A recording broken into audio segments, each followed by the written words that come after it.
Hello, Pinoy Text. Magandang araw po sa inyo lahat. Welcome back sa Pinoy Text channel. So for today's video po, meron tayo ditong Epson M200 na multifunction. Ito isang mono or black lang. Ayan yung tank niya. Naka-black only. So tingnan natin ngayon kung ano yung error at cause ng error and ano yung magiging solusyon natin dito. Okay, so let's start.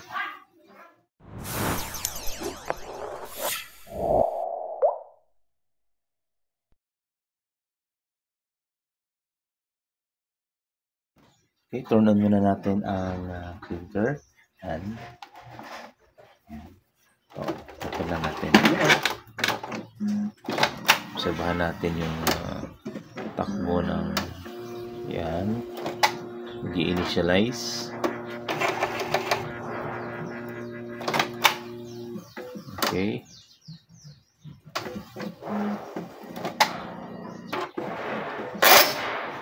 Okay. So, yun ang problema niya. So, initial findings ko dito, may basag na gear dun sa drive assembly. So, yun ang titingnan natin. So, babaklasin natin, titingnan natin yung gear doon sa drive assembly. Okay. So, tingin ko, parang Epson L360. Kasi dito may tatanggalin tayo. Dito rin sa gilid. Ayun, sa taas. Ayan, meron din. Okay, unahin natin ito sa gilid. So, tatanggalin natin itong scanning unit o upper unit assembly.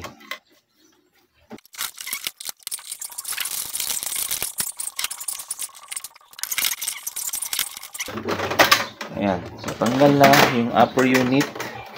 Para lang siyang Epson L360. Yun kung paano siya tanggalin. Okay, next, yung left and right. Unahin na natin to.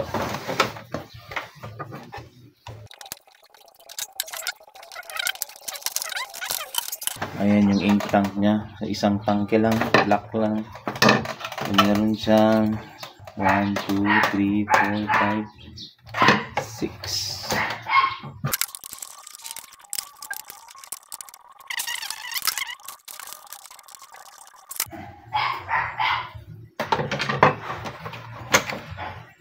Okay. Tanggal na. So, next, itong side cover na.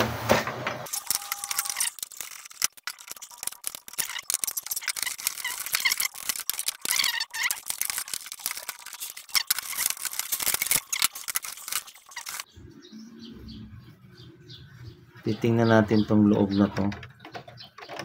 Kasi usually dito yung nababasag na gear. Okay.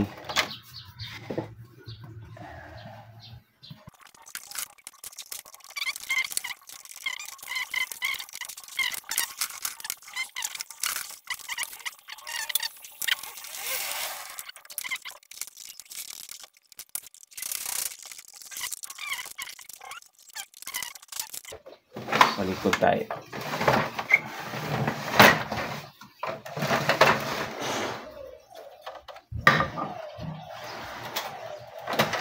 Okay.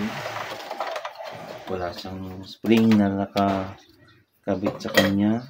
So, nandito yung spring ng plug sensor. Okay. Lapit natin.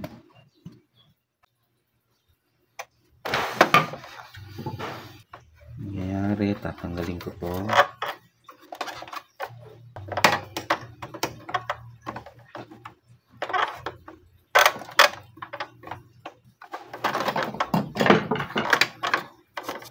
Tatanggalin natin ito na to.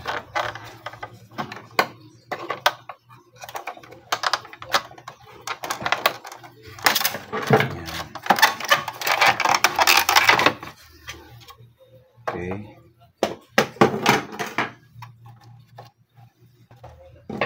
Then, kung ito ba talaga ang problema.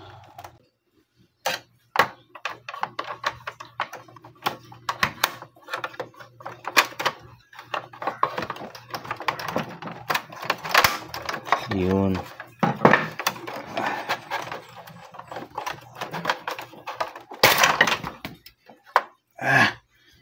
Hila. Bagay sumobra yung hila. Anyway, ito na. Ito yung spring.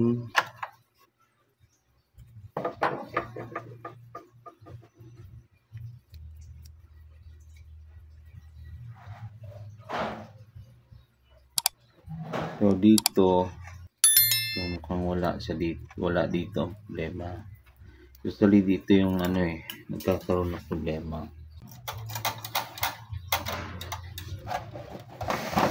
Tingnan na rin natin kung gilid. Baka possible din na yung encoder natanggal.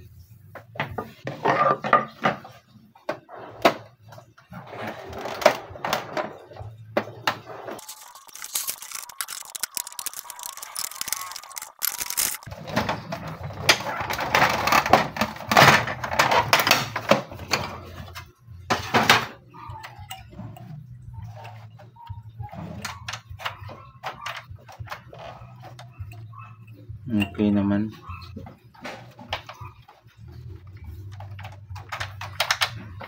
Okay naman. Okay. Hindi naman siya natanggal.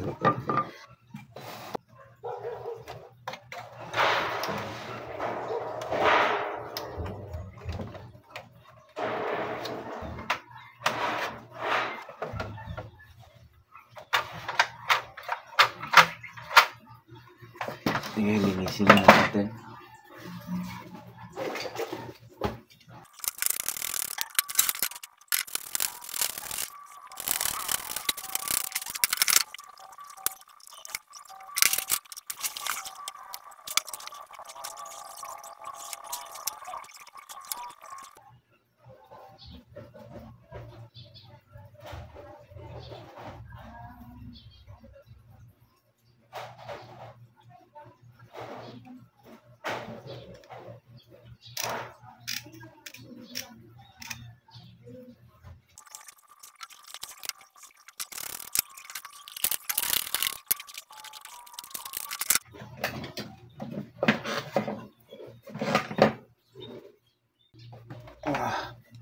So far, wala tayong gear na nakitang basag. So, try lang natin din linisin, lubricate.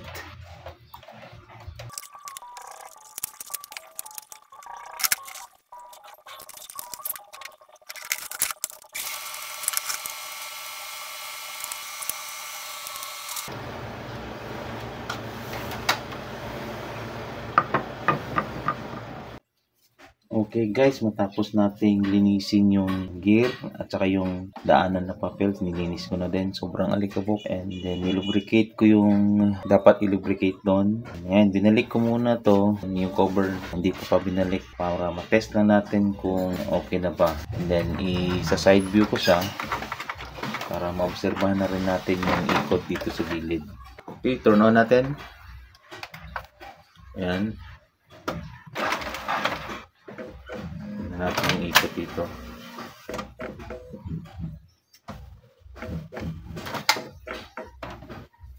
Ikot ng konti. Oh. Yes.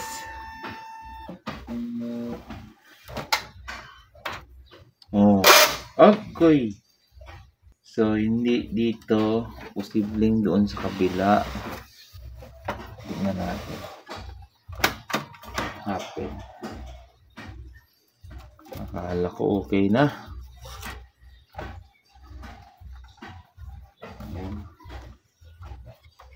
Ikot.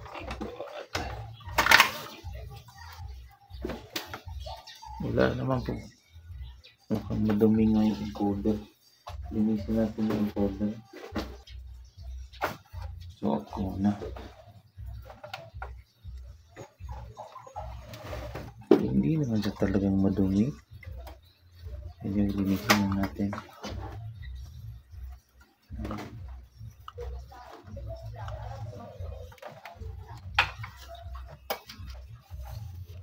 Hindi nababasa naman yan.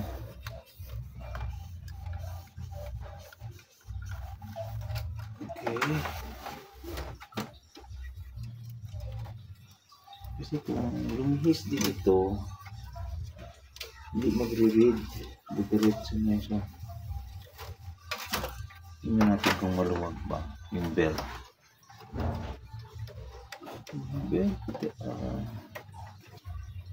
Ayun, medyo may napansin nga ako. Ayan. Kumalas oh. Kumalas ito. Okay. So, dito yung problema. Dapat yung ito nakakawit doon sa loob. So, ganyan lang siya oh. Kaya lumuluwag. Okay, correct natin. Nakita ko na yung problema. Tanggalin muna natin itong belt. Ayan, ayusin lang natin. Ayun oh, wala siya sa pwesto.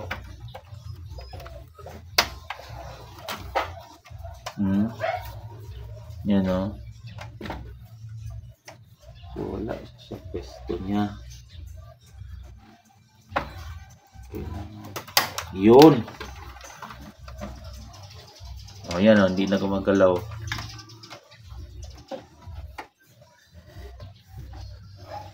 So, ang dami pa natin pinuntahan ano. Siyempre ganun talaga.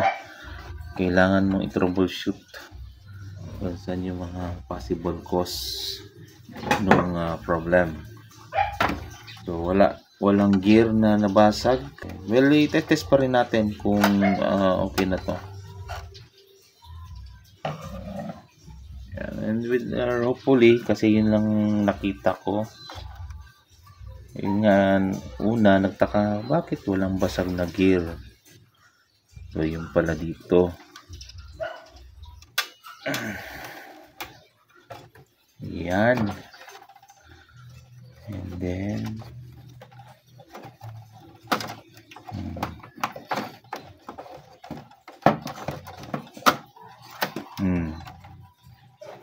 ayan, hindi na gumagalaw.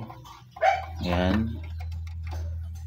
Tingnan natin kung okay na. On uli natin. Ayan. Okay, turn on.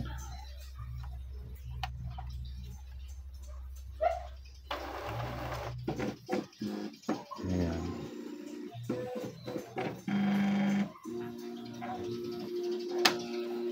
Hopefully okay na to. Actually maganda to printer na to kasi Ethernet, so networkable na siya. And then not sure kung wireless siya kasi meron siya Ethernet, USB, and then ayun, ADF nya, pwede mag-copy ng long.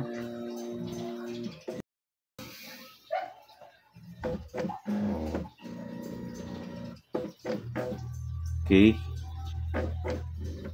mukhang okay na. So ngayon magte-test print tayo. Tingnan natin yung result. Okay, so ito may tayo dito. Okay, baba na. Op!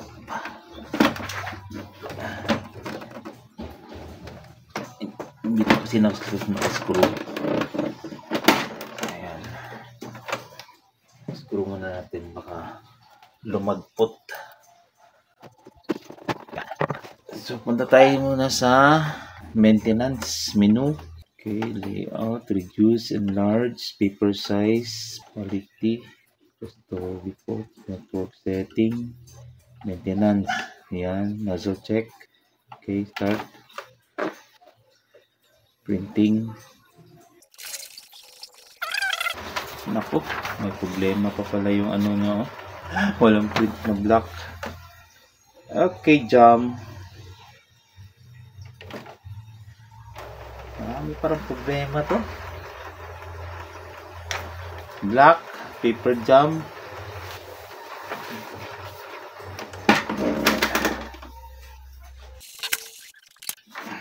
on.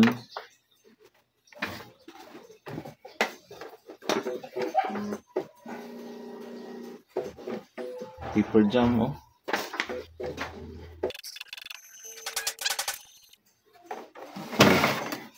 What happened sa sensor?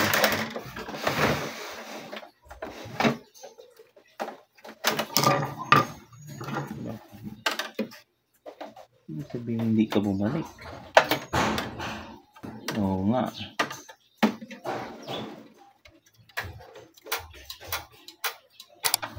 Ayan. Okay, so ulitin natin. Hindi na wala sa posisyon yung plug sensor. Ay, bumabalik, hindi nagpi-play. Okay, turn on ulit.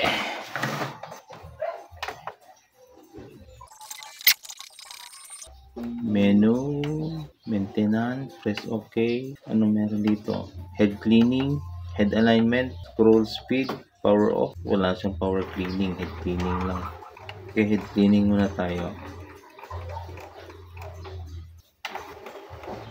Cleaning. So, balik tayo later. Head cleaning lang tayo. So, mag-head cleaning lang ako ng mga 3 beses. And then, nozzle check ulit tayo. Okay? So, see you later.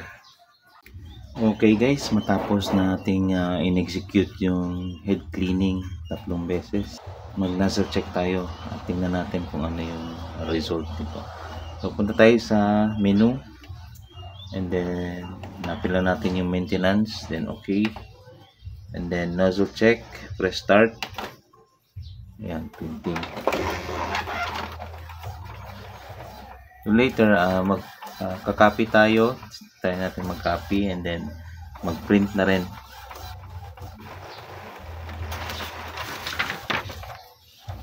So ayan, okay, ayos. So yun ang naging problema, kumalas yung pulley dito sa belt. So, binalik lang natin. Chinek ko din yung gear sa drive and then nilubricate ko. Ito na lang hindi ko nalulubricate yung rail niya. So ilulubricate natin yan para mas madulas pa yung movement nitong carriage unit. Okay, babalik ko lang, then finalize testing natin mamaya. Okay.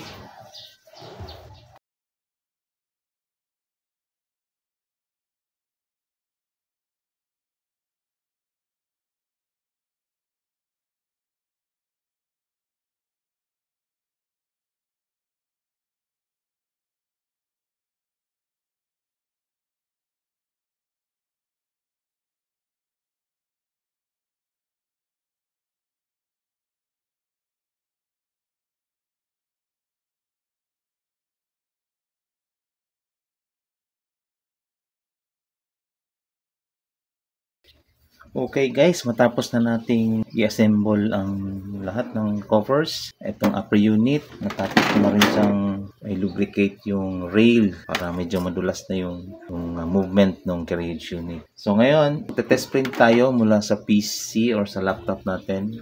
Installed na rin yung driver. Ngayon, test print tayo mula sa laptop. Okay, print test page. Tingnan natin. So ano pala to? Yung specs na to. Tinatawag nilang laser-like printing. Mabilis oh. Bakit ganito? Ayan, medyo hindi maganda yung output ng printing. So, ang nangyayari nito, na-nozzle check ulit tayo. So naka-close pala yung ayan, ito naka-close pala. So, inon ko ulit. So, possible hindi nag-flow yung ink. Kaya, ito yung naging result. Cancel muna natin. And then, mag-head cleaning tayo ng isang beses muna. Start. Make sure naka-enable yung printing. Ito kasi, i-lock mo yung hose. I-choke niya yung hose para hindi mag-flow yung ink pag tina-transport. Ito naman yung sa printing mode niya. So, head cleaning muna tayo. Test print ulit tayo after sa head cleaning na. Okay, try uli natin mag-nozzle check muna. And then, test print tayo later. Okay.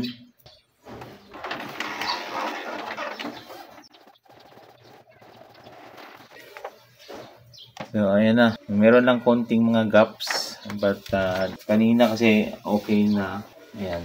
Pakita ko lang yung kanina. Ito yung kanina. Ito yung ngayon. Siguro, kulang pa ng head filling. But, mag-print na lang tayo ng test page. Tingnan natin kung... And then, try natin mag-print ng marami mamaya. Ayan, mabilis pala, no? Mabilis. Print tayo ng document. Tingnan natin kung gaano kabilis. Mabilis pala. 15 yung kung naka-standard mode, 15 pages, 15 pages per minute yung speed. And then, kung draft is 34. Sige, okay. Mabilis nga, oh. Mabilis. Standard lang to, ha. Mabilis. Oh, pang ito yung tinatawag nilang pang-compete sa mga laser printer. Mabilis. Mabilis.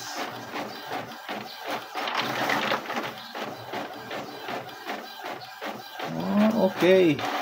So, subukan natin sa draft mode yung kung gaano basta mas mabilis sa draft mode. Okay, print. Baguhin natin sa printer properties. Ito yung ayan, quality standard. Gawin natin draft. Then okay. So, yan, hindi ko na pa nakita yun sa screen kasi naka-printer properties na hindi naman yun. What happened? So, pag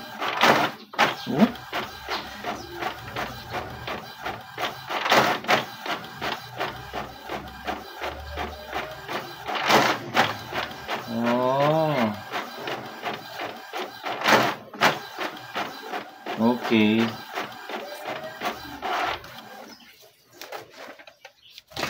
Okay naman, draft mode, mabilis. Okay, so ngayon try naman natin mag-photocopy mula dito sa ADF. Ito, halimbawa, itong tatlong docs na to. Okay. So, face up.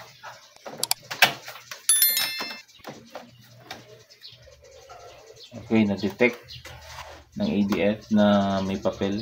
So, start. Black and white copying.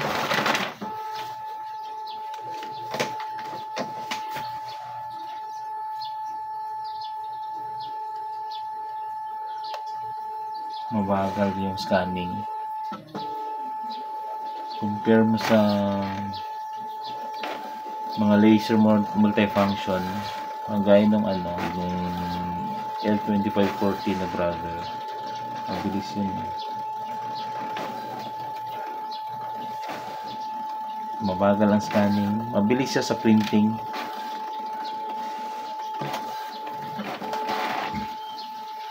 Okay, may lines. So, madumi yung scanner niya. Ayan, may pahaba. So, kung in case maka-encounter kayo nito na merong lines pero sa printing wala, sa copying meron, ang problema niya dun sa scanner.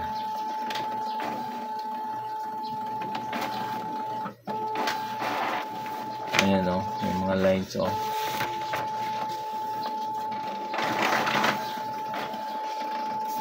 original wala. So yun, mabagal ang scanning.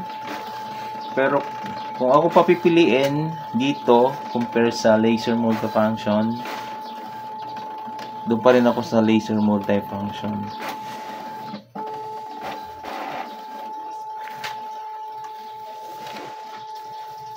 Ayan. We're done copying. Hindi pa siya tapos bumalik yung scanner. Ayan. So, nandito yung dumi niya. Dito na side. So, lilinisin lang natin yan. Ayan. Okay. So, kung may mga concern kayo tungkol dito sa M200, maaari po kayong leave ng message dyan sa comment section natin. Sisikapin po natin masagot yan. Okay? So, yun lang po. Solve ang problema nitong M200 na may tunog o unusual sound at error. So, maraming salamat po. At sa mga hindi pa po nakasubaybay, marami po kayong like, subscribe na rin and shares. Hindi lang sa video na to, yung mga previous video pa natin na printer tutorial. Okay, hanggang sa muli po dito lang sa Pinoy Tech Channel. Bye-bye!